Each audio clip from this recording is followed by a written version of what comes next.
bisa menjelaskan tentang dugaan pengeroyokan yang Bapak alami. Kapan kejadiannya dan seperti apa? Nama. Iya, nama saya Pendeta Johandri Lanu. Saya melayani di gereja City Ridge Pemulihan Kupang. Saya menjelaskan untuk kronologis kejadian yang kami alami. Itu hari Kamis tanggal 25 Juni. Jadi awalnya itu hari Rabu jam 8.30 informasi ke kami bahwa pagar gereja dirobohkan. Waktu kami konfirmasi di jam yang sama itu, informasi dari tetangga sebelah yang bagian barat gereja, mereka informasikan bahwa mobil mereka yang menabrak dan segera untuk dibangun, karena kami melihat bahwa mereka berinisiatif untuk mau membangun, mungkin karena insiden mobil mundur dan tabrak, jadi kami kasih tinggal dan kami hanya follow up untuk segera karena menyangkut pagar gereja dan juga keamanan gereja. Tapi sampai di hari Kamis tanggal 25, dari pagi sampai siang itu tidak ada pergerakan, tidak ada pekerjaan, tidak ada progres. Kami follow up lagi mereka ke sebelah, tapi tindakan kami ke sebelah itu memang kami harus tegas karena pengalaman kami ini yang kedua, Pak. Yang pertama itu seng gereja di awal tahun ini, waktu musim hujan itu mereka merusaknya itu sampai 8 lembar. Waktu mereka mau mengecat atau mengoker gedung mereka. Waktu mereka mengecat gedung mereka, bagesting atau scaffolding itu merusak seng gereja. Jadi kami follow up karena musim hujan, kami disuruh ke kontraktor, terus ke pimpinan, kami dipimpong seperti itu. Karena Bapak Gembala melihat kebutuhan yang sudah mendesak musim hujan dan juga kami tidak mau untuk mengambil tindakan-tindakan yang kami sampai sudah lapor ke kelurahan juga coba bersurat tapi tidak ditanggapi. Oleh karena itu Bapak Gembala dan para tua-tua jemaat berinisiatif untuk kami yang mengerjakan, membeli dan mengerjakan sampai selesai. Nah, ini kejadian yang kedua. Oleh karena itu waktu saya pergi dengan staf Pak Pet itu kami tegas. Itu saya marah.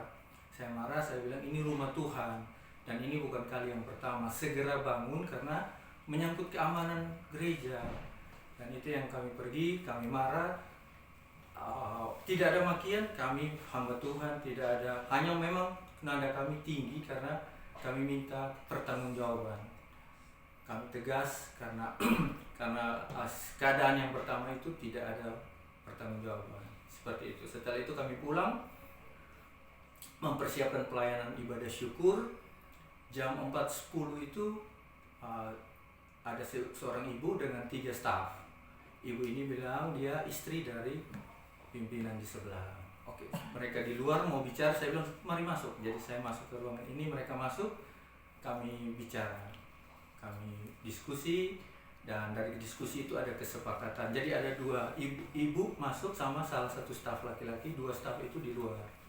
Jadi kami diskusi, setelah sepakat mereka mau untuk segera membangun pagar itu menjadi prioritas mereka. Mereka minta maaf karena terbengkalai 2 hari. Begitu kami keluar, ternyata 2 teman staf itu memprovokasi staf gereja. Karena staf gereja di luar, jadi mereka terlibat cekcok adu mulut dan mulai dorong-dorong dan terjadilah perkelahian. Nah, saya coba menahan salah satu yang mau berkelahi dengan staf itu. Waktu saya tahan, terlepas mereka berkelahi, saya tahan, terlepas mereka berkelahi. Yang satu merasa saya pegang temannya, jadi dia juga mengancam saya. Merasa saya terancam juga, saya juga membela diri. Disitulah mereka pukul. Berapa kali kena pukul, Pak? Saya ingat saya 2, tapi yang saya rasakan sini ada di sini, saya kepala, bagian kepala yang rasa sakit. Ada benjol. Ada visum. Sudah divisum. Sudah divisum hari Kamis malam sampai Jumat pagi ini hari.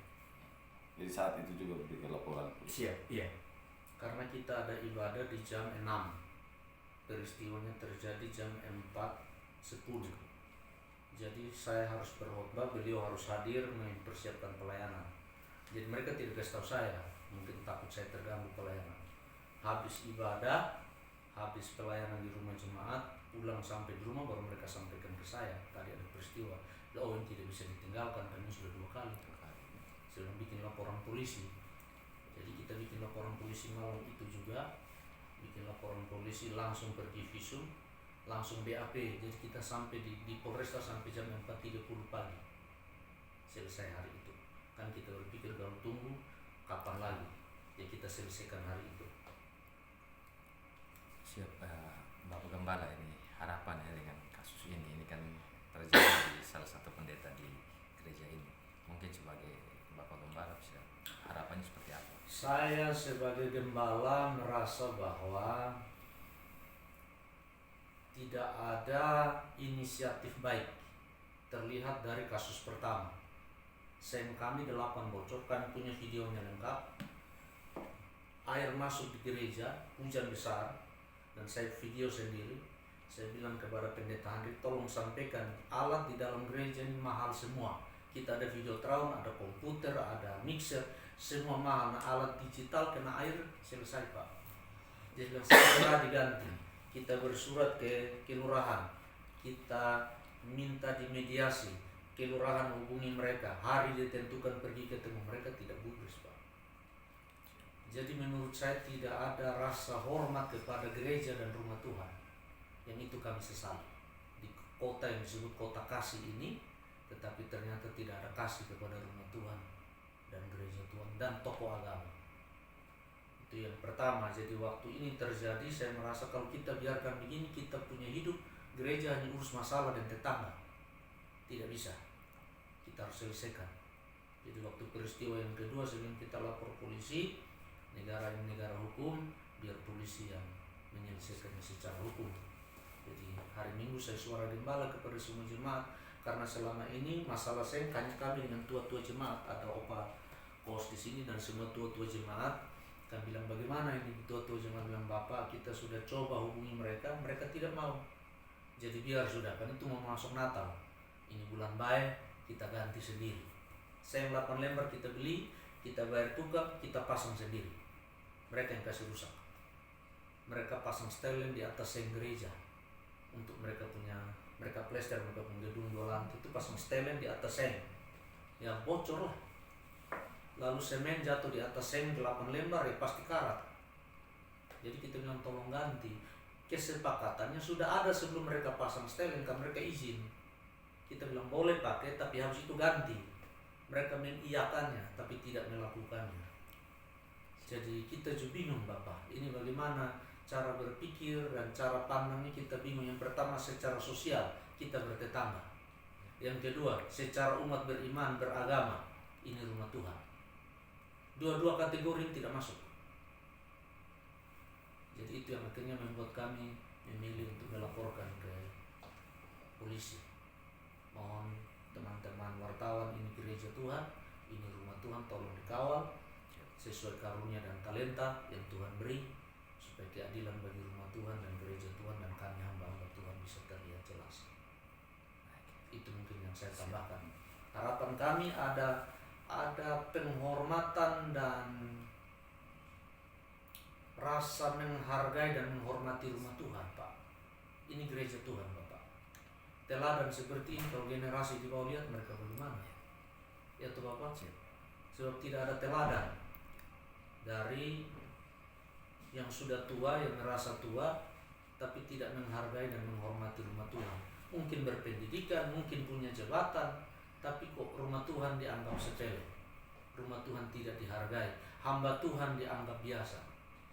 Tokoh agama dianggap biasa. Menurut saya ada degradasi moral dan iman yang tidak baik. Dan itu tolong, ini serius. Untuk kota Kupang yang kita bilang kota kasih ini hal serius. Jadi oleh karena itu kami ingin ini diperhatikan dengan baik. Itu harapan kami. Kalau ada upaya damai kami tidak lihat, karena Kamis peristiwa, Rabu peristiwa, Kamis peristiwa, Jumat, Sabtu, Minggu tidak ada apa-apa sampai hari ini. Sampai hari ini tanggal 1 Juli tidak ada upaya apapun dari tetangga kepada kami. Hanya beda, Bapak dong sulihat siap. Hanya beda pagar saja. Kita batas tetangga. Jadi kita sudah bingung. Dan karena memang tidak ada upaya damai, ya kami menyerahkan ke pihak polisi. Secara iman Tuhan memerintahkan kami mengampuni. Kami mengampuni Bapak. Tapi secara hukum ada hukumnya. Biar hukum berjalan. Iman kami mengampuni. Tetapi secara hukum harus dijalankan. Kira-kira itu sikap kami. Bapak Pos mungkin silakan orang pas. tua. Pas ya. Korban dari Bapak Pendeta mungkin harapan terakhir. Seperti yang tadi Bapak Gembala sampaikan, saya berharap juga ada penghormatan bagi gereja, bagi pelayan, hamba-hamba Tuhan, dan juga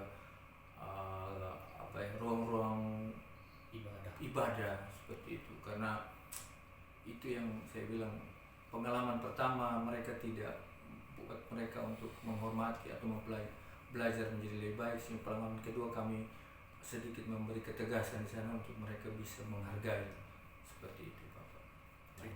Terima kasih. Jadi yang dipukul itu ada satu staf kami lagi, staf gereja full time, namanya Petri.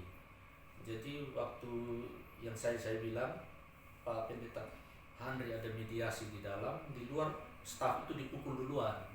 Karena ribut di luar itu beliau keluar untuk mencoba melerai. Beliau keluar melerai, dia dipukul. Begitu. Yang staf juga sudah buat laporan polisi. Iya sudah, dua-duanya buat laporan polisi. Pak Pendeta Henry dan Pak Stef Petri bikin laporan polisi, dua-dua orang.